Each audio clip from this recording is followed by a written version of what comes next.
करेंगे प्रधानमंत्री नरेंद्र मोदी की गुजरात दौरे की, जिन्होंने आज पीओके को लेकर एक बड़ा बयान दिया है और इसको लेकर 1947 में जो भूल हुई थी उसका भी जिक्र किया। इसके अलावा प्रधानमंत्री मोदी ने सबूत गैंग पर भी करारा वार किया। गांधीनगर में किस भूल का किया प्रधानमंत्री नरेंद्र मोदी ने और क्या कुछ कहा, आपको ये हमारी स्पेशल रिपोर्ट जरूर देखनी चाहिए। प्रधानमंत्री मोदी ने पीओके को लेकर एक बार फिर रुख साफ कर दिया है। गांधीनगर में प्रधानमंत्री मोदी ने पीओके के नाम पर कांग्रेस पर भी बड़ा हमला बोला।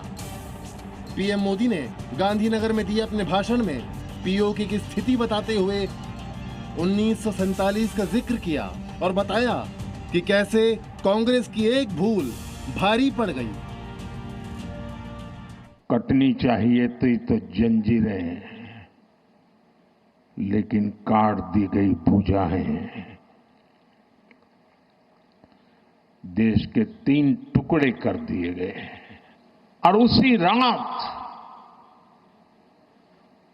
पहला आतंकवादी हमला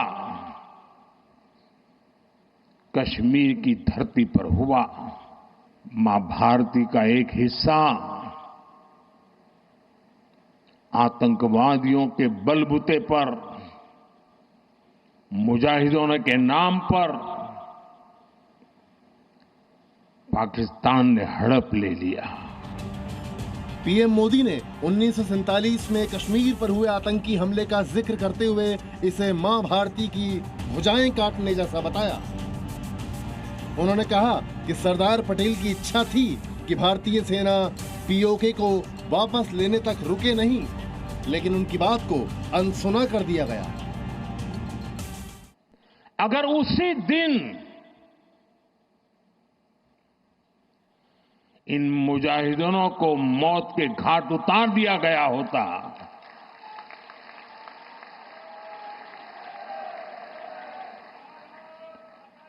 और सरदार पटेल की इच्छा थी कि पीओके वापस नहीं आता है, तब तक सेना रुकनी नहीं चाहिए, लेकिन सरदार साहब की बात मानी नहीं गई।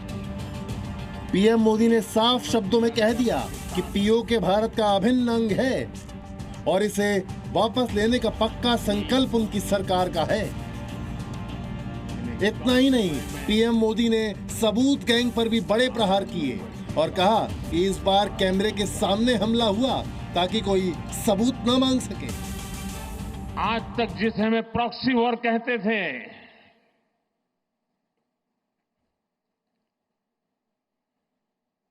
6 मई के बाद जो दृश्य देखे गए, उसके बाद हम इसे प्रॉक्सी वॉर कहने की गलती नहीं कर सकते हैं। और इसका कारण है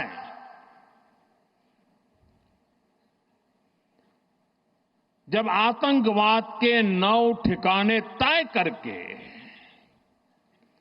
22 मिनट में, साथियों 22 मिनट में